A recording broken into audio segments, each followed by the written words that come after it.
What's up, YouTube? Welcome back to the channel. This week, we're talking about getting money and buying assets. How converting money into cash flow producing assets can create financial peace in your life. That's what we're going to get into this week. It's been a dynamic week, and I'm excited for some of the things I'm going to share with you guys today. If you stick around to the end of the video, I'm going to share a couple of links down in the bio of a couple of guys that have inspired me along my journey in this whole conversion idea of taking money you get and turning it into assets. Or as this young bull by the name of Chris Johnson says, get money, buy income. So I want to share with you all the idea of, there's a quote in the Bible that's, I believe it's Proverbs 4:7, that says, in all thy getting, get understanding. And for my American viewers out there, I would encourage you to understand that part of the wisdom of understanding where we are and the privilege and the benefit of being in America is we live in a capitalistic society. Now, what does that mean? What does that mean? A capitalistic society is simply this. Capitalism is an economic system where private citizens can own and dictate through the free market the flow of products and ideas. Okay, so let me simplify that. Simply, America is a business. Capitalism is simply a business construct, and everything in America is based on business principles. And the primary business principle of America is consumer based. You know, everything circulates around the idea of exchanging money for service or product, you name it. Whether the product's your automobile, whether the product's the clothes you have on your back, whether the products are the glasses you have on your face, whether the service is a haircut, whether the service is lawn care for your house, or service on your HVAC system if you stay down in the South, or your heating system if you stay up north. And it's a giant ebb and flow of business exchange that takes place. And so how does getting money and converting it into assets create financial peace in one's life? Well, I'm glad you asked. I'm going to tell you. First of all, when I say get money, that's ultimately up to you. Now, we would all love to get as much money as possible, but how do we go about doing that? Most of us go about doing that because of our training and our lack of money education and financial literacy. We start by exchanging our time for money. In other words, how much they paying an hour? How much money am I going to make per hour? And so the majority of us start our adult lives and even our young adult lives, teenage lives, exchanging our time for money. And we get conditioned that, okay, if I'm going to make some money, I got to put my time in and somebody's going to pay me for that time. Well, I'm here to tell you and challenge you that ultimately that is the hardest way to get money, by exchanging your time for money, because there's only so much time in a day.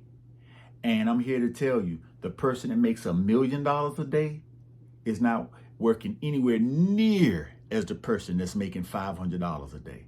We got the same 24 hours. They're just exercising a completely different principle when it comes to getting money. Now, that's subject matter for a different video. This video, I want to speak to the simplicity of, when you do start to get money, rather than going into instantly what you're going to buy, what you're going to spend with the money that you get, you want to shift your thinking. You want to have a mindset of, I'm getting money for the sole purpose of converting it to assets. And so, what's an asset? First and foremost, what's an asset? Well, an asset is simply, we're going to keep it Textbook simple. An asset is anything that puts money in your pocket. Okay? And so I'll simplify it for you. Some people say your home is not an asset. And I would, that's an argument, again, for another video, as well as one of my favorite discoveries is that the reason people do say that their home is their greatest asset is because for most people, their home is their only investment. And so, of course, they're going to call it an asset. But I'm here to tell you the simple definition or litmus test for an asset is if you acquire this asset, if you create this asset, will it take money out of your pocket or will it put money in your pocket? And I'm here to tell you, wealth isn't measured in money. Wealth is measured in time. And if you don't believe that, then I'd ask you this.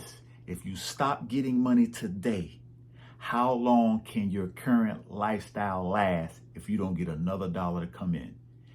If your lifestyle costs you $5,000 a month and you got $10,000, then chances are you got 60 days worth of wealth or 2 months worth of wealth. That's how wealthy you are. Now, when you have more money than time, I'm sorry, not more money than time, more money than your expenses can ever exhaust, then you're ultimately wealthy. You no longer have to worry about if you can take care of today's cash flow needs because you've created enough assets and money that will offset your cost of living. So again, the way to determine if it's an asset, whether you created it, purchased it, acquired it, whatever the case is, does it put money in your pocket? If it doesn't, it's not an asset, plain and simple. So how can YouTube, how can you acquire assets? Well, first and foremost, the first thing you got to do is get money. And so you get money legally in a numerous amount of ways. You can get it by, going to school and getting an education. But I'm here to tell you this. If you can't pay for that higher education out of pocket through grants, scholarships, or cash flow, do not borrow to do it. It's a bad investment in 2023. My fault. In 2024, it's a bad investment. But if you can get it paid for, then you also want to make sure you go into what I'm going to say, go into the STEM, science, technology, engineering, and math, because that is where we're going at as a society. Technology is ruining everything. Everything is technology based. So you can earn a living, whether it's cyber security, coding, those type of skill sets will earn you good money coming out of those certifications or out of those programs. But you can also get money by working at Starbucks or working at Chick-fil-A. I think Chick-fil-A down in Georgia is paying like $17 an hour. And it's not necessarily the dollar amount when you first start out getting money. It's building the financial habits and muscles of taking a portion of the money that you do make and setting it aside to convert into an asset. And it's this cat by the name of Wall Street Trapper that says, hey, he's helping people get wealthy one stock, one share at a time by simply investing in publicly traded companies, the Nikes, the Apples, the Googles, Adidas, Coca-Cola, Pepsi, Exxon. All of those are publicly traded companies, Target, Costco, that for less than a pair of Jordans, you can own a share of stock in the company Nike. For the price of an iPhone 15 Platinum, you can, at today's price, you can probably get, if I'm not mistaken, 10 shares of Apple stock. Maybe not 10, maybe about 6 or 7 shares of Apple stock for the price of one iPhone. I think Apple closed at $180 on Friday. But again, that's an asset. Now, that's an asset. That's more like the preservation of wealth, because Apple has a very small dividend. You got to have a ton of shares in Apple before it kicks off that dividend that's going to take care of you. But still, we're talking about building the habit. Now, my first asset, and I want to share with you all my discovery And it came from the reading of the book Rich Dad, Poor Dad, where he says the biggest difference between the poor and the middle class, between the poor and middle class and the wealthy, is that the wealthy buy cash flow producing assets, and the poor and the middle class buy liabilities that they think are assets. Your car's not an asset. Your jewelry's not an asset. The clothes on your back's not an asset. That designer purse is not an asset. And some would say if it's on your ad, it's not an asset.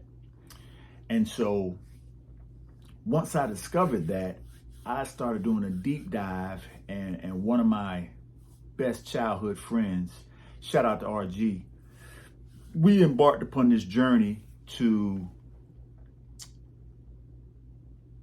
create wealth through the acquisition of assets. And one of our most successful ventures was he bought a duplex. Now, earlier I told you your primary residence isn't an asset. But if your primary residence is a multifamily, then it can become an asset. How so? I'll tell you. You buy a duplex, for example.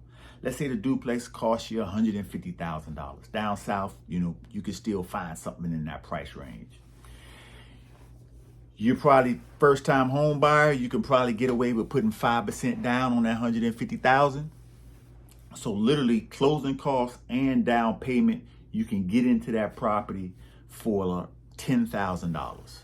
So all you have to do is get money, get $10,000, go and acquire a loan through a bank, and acquire a duplex. And even with today's rates, you put the $10,000 down, now you got a mortgage for roughly $142,000, give or take. And your payment's probably gonna be somewhere around $1,000. Now check this out. This is where it gets powerful. You live in one side, 2-bedroom, 1 bath on each side. You live in one side. And if you're single, you can even get a roommate and rent a room out for $500 a month, all utilities included. But for the sake of this example, it's just you living in that one side and you're gonna rent out the other side. Well, literally, you could rent out the other side for $1,200. Your mortgage is $1,000. You're now living for free and collecting $1,200 a month, of which $1,000 covers your mortgage and $200 extra goes to your pocket. Now, there's a lot more details that goes into managing an asset such as real estate, but for the sake of simplicity, I'm just giving you the ABC version of it. Or as this young bull used to say, hey, I'm giving you the C+ student version of it, all right? Your payment is $1,000. You're renting the unit next door for $1,200. You can live for free. So now you just got rid of one of your most high-ticketed expense items, your shelter. Because the only place you can potentially live for free as an adult is in your parents' basement. But if you buy a multifamily, and where in this case my partner bought a duplex, you can live in one side, offset your mortgage costs by renting out the other side, and now you've eliminated one of your largest expenses. And now that's more money that you get to keep that you can now convert into another asset. And so literally when he did that, I simply duplicated that. And so it's crazy. Literally, the first property I bought was a duplex. After my partner put me up on game, I went and bought a duplex and did the exact same blueprint. Now, fast forward, that's been, my oldest son is 24. Sheesh. And that's been 25 years ago. I've got hit by a couple of recessions, but peep game. One of my favorite assets is after I bought the duplex, I then sought out a single family property that still to this day is probably one of my top 3 deals. Whereas I was able to acquire it without a bank, no finance. I didn't need my credit. I didn't need banks. I didn't need to take out a loan. I created a whole scenario. Now, I think I'm gonna do a video specifically on how I did that, but for the sake of simplicity and for the sake of time, this particular property, my family and I lived in it for 5 years, and it was a 20-year note of which I rented it out for 15 years, and it paid for itself. We lived for free, and fast forward to 2024, the property throws off, well over $1,000 in cash flow, and there's a sweet story behind that cash flow, man. That's beautiful. I just discovered it in the last 18 months that I'll be sure to include in the next video. But ultimately, what I want you all to take from this video is that no matter how much money you're getting now, if you can shift your mindset from a consumer to a producer and take a portion of any and all the money you get and set it to the side to be converted into an asset, again, whether that's real estate, dividend stock, even intellectual property. One of my partners created his first digital book, and the time you put into creating that asset, aka a digital book or platform of that such, you create it once and you can get paid on that same product over and over and over. That's an asset as well. And the beautiful thing about this process is that you can do it forever. You can acquire assets as long as you're getting money. And at some point, you can start to take the money from the assets and use that money not only to fund your lifestyle, but to acquire additional assets, which I can't wait to share the power of how that works. But when life throws you a couple of curveballs and your money get funny, as long as you got assets, then the two most important words in all of business is what will ultimately save you, and that's cash flow. If you got cash flow coming in without trading your time for that money, then you have a chance to regroup, reassess, and go back and get to it. So with that, I was telling you guys that this video was inspired by this young cat by the name of Chris Johnson. Matter of fact, this is one of his hoodies, Get Money, Buy Income. I'm gonna leave a link to his page. He developed this, I guess it's an educational platform called the Wealth Squad. That's pretty phenomenal, He's been hyper successful in his approach to getting money and converting it into income via assets.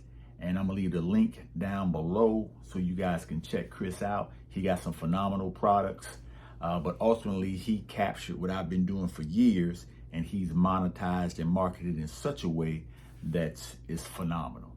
But with that, YouTube, if you found anything in this video, useful or sparked any aha moments, do me a favor, hit that like and subscribe button, share it with friends and family.